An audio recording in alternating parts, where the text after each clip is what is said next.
তোমার চরণে হুক একান্ত হক প্রিয়তম আত্মা তুমি প্রাণ প্রিয়তম কর্ম হৃদয় প্রাণ প্রভু পিতাম্বরে তুমি হে কেবলে আত্মা নু তোমাক নাজানি জ্বর নিচ শরীরক হৰি কিন্তু মই অজ্ঞানী দুৰ্ঘৰ আমি দেহটোক মই বুলি ভাবি দেহ মই নহয় দেহ এদিন শিশু এদিন কৈশোৰ এদিন বাল্য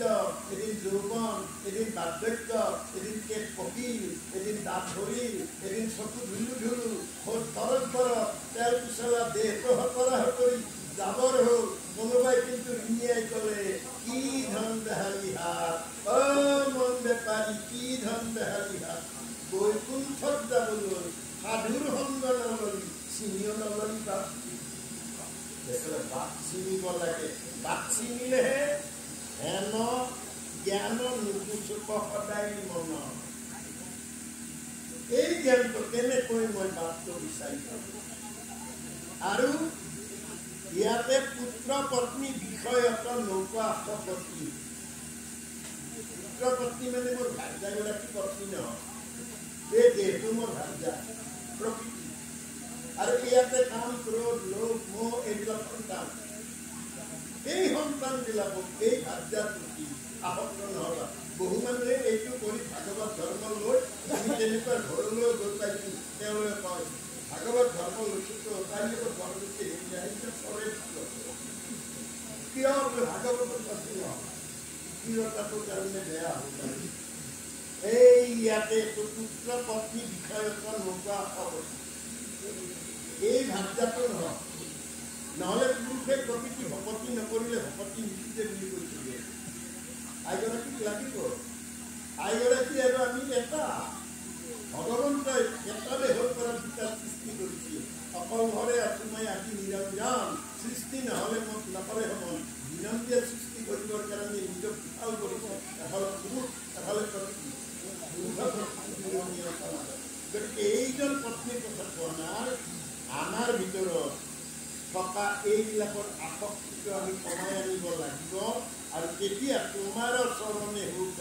একান্ত ভকতি এক দেহ এক সেউ এক মিনে নাই দেহ মোৰ দেহত আত্মাৰূপে এজনী আছে এটাই ভাবিজানি আছে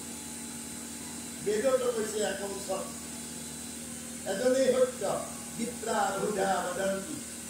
গোবৰ্ধন ধাৰণটো গোৰ্থ বেদ বৰ্ধন মানে বৃদ্ধি জ্ঞান বৃদ্ধি কৰা কথা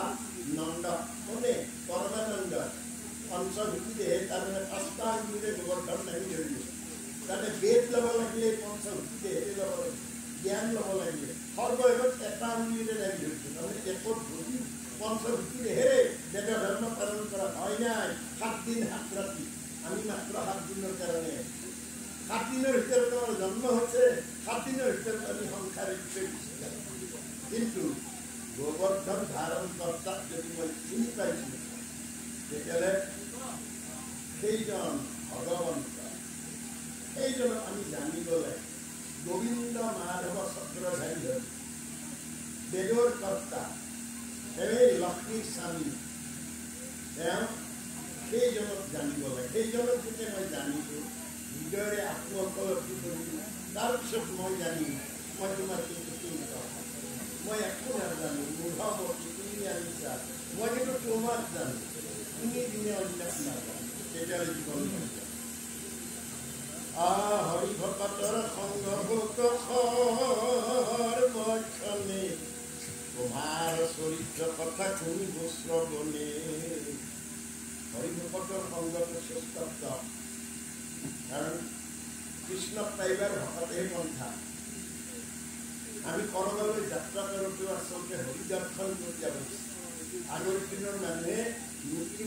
চাই পেলাই তাতে সেৱা কৰি গৈছে কিন্তু পিতালে কৰিব লাগিছিলে ভকত এজনক দেখিলে ভকতজনক গৈ পেলাই কৃষ্ণ বুলি ক'লে কাৰণ তাতে থকাবিলাকক ৰামাৱলীলৈ ব্ৰাহ্মণজনে ৰাতিপুৱাই খুৱাই দিয়ে কিন্তু মাত নামাতে আমাৰ দেহৰ ভিতৰতে তেওঁ আছে বোলে বিদুৰা তীৰ্থপতীয়া ঘূৰা হৃদয়তে হৰি আছে তাকো নুকুৰা আমাৰ হৃদয়ে হৃদয়ে হৰি আছে আমি হৰি কি খুৱাইছোঁ সেইটো ভাবি আহে যে মুক্ততে হৰি আছে ৰ হৰিটো নাখাব লাগে দিলেও খুৱাই যায় সেইটো অনুভৱটো কি হৈছে তেতিয়াহ'লে তেওঁ অলপ বেলেগ বাটেদি যাব আৰু তেতিয়া শৰণ ভজনক ধৰি ৰাখি জীৱনত ধন্য কৰিব। হৰি ভকতৰ সংগ লোক সৰ্বক্ষণে তোমাৰ চৰিত্ৰ কথা শুনি দুষ্কমনে সুখে দুখে মুখে মোৰ নচাৰ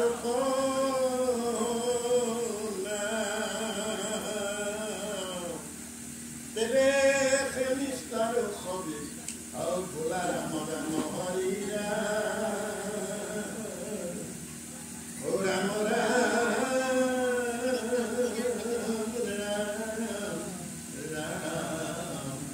কৃষ্ণ শংকৰ হৰি কৃষ্ণ কৃষ্ণ